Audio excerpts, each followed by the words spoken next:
If you enjoyed this video, be sure to hit that sub button for more amazing content. Now, let's jump straight into the video.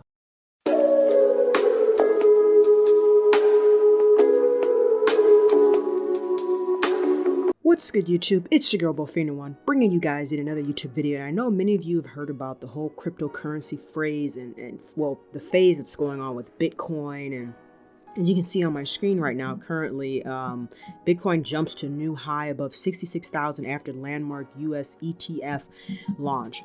So just, for those who don't know, Bitcoin is pretty much the only, I wouldn't say the only, but one of the biggest projects within the cryptocurrency community.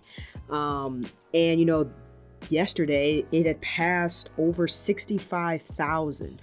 It had reached 66,398.25 by 4 p.m. Eastern time.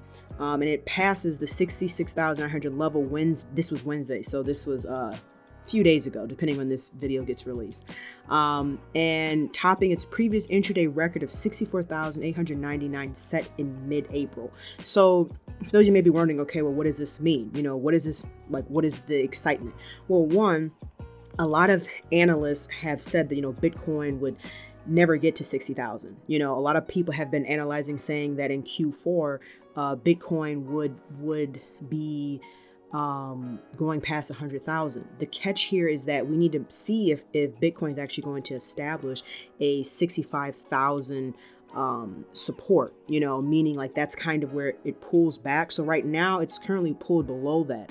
So that's the issue, is that, okay, was this just a fluke? Was it like a whale that put a whole bunch of money into to make it go up? Because for those you don't know, that aren't super familiar within the crypto community, Bitcoin is like the top dog, right?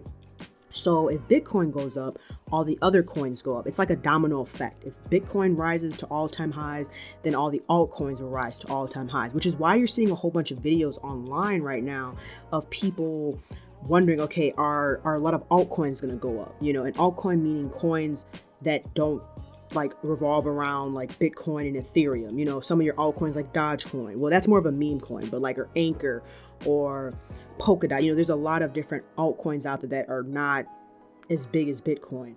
And so when Bitcoin falls down, everything else tends to go down right with it, which is why there's so many videos that are coming about as to, what's the future of crypto? Is this all just, a whale that went in there and pumped a whole bunch of money into it? Which is another reason why so many people want Bitcoin to become, not Bitcoin, but cryptocurrency as a whole to become regulated. Because once it becomes more regulated, it helps out with taxes. Like, for example, a lot of people have issues with taxes because where a lot of crypto sites, because it's an exchange, you don't get like a form like you would listed on Robinhood or Fidelity or any other like a broker site. Because it's an exchange, you can in a sense have to kind of figure out and calculate your own taxes, as well as people feel like the market would be more stable. Me personally, the reason why I think people want the cryptocurrency world to be regulated is so the government can figure out a way to, get their hands into that. Because if the government regulates it, a lot of these coins are no longer going to be worth like 0.0000. It's almost like how they say penny stocks in the stock market, meaning anything that's under $5. Well, you actually don't really find penny stocks. You actually don't find stocks that are like 0.0000 whatever, like one. Where cryptocurrency, I think you tend to find more coins that are cheaper, meaning I feel like the average Joe person, the person that may only have like $25 or $50 can actually stand a fighting chance of actually being able to buy a bunch of those coins. And then from there, they hold on to, let's say, for 3 to 5 years, and then it actually will grow.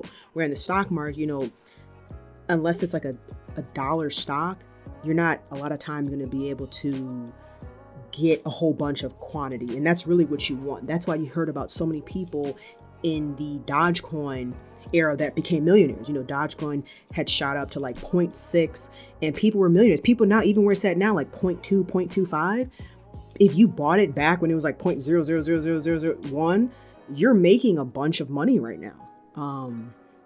So you're a millionaire, if you bought enough of them. Like me, I have Shiba, I have Akita, I want to get Saitama. Hopefully it's on a platform that is a little bit more accessible, meaning there's not so many gas fees. And for those who don't know what I mean by gas fees, that means like network fees.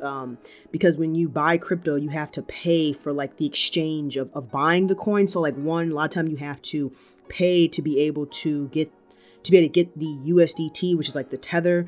And then exchange it over to your other wallet. That costs money, and then to be able to buy it. So it's all these like what they call gas fees or network fees that you have to pay.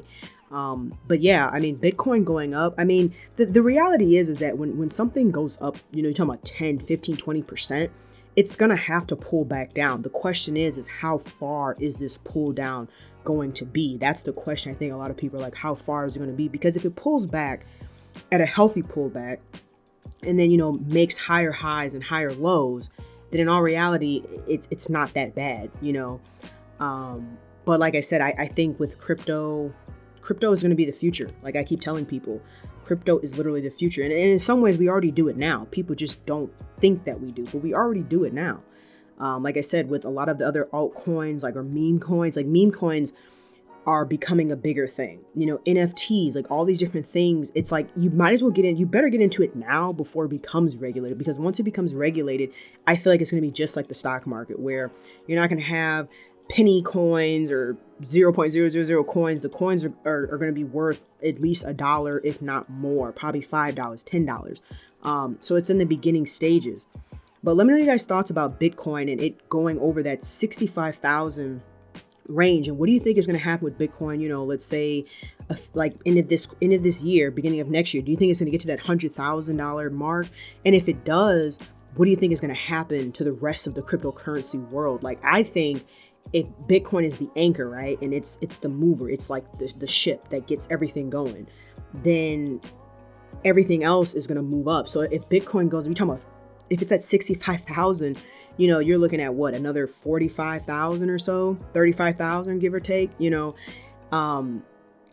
that's going to be huge for the rest of the coins. These coins are literally going to like skyrocket. And then you're going to have the effect of what they call like the FOMO, the people that didn't get in like now or earlier, which is fear of missing out. They're going to jump on it. Then it's going to be this like whole spiral effect.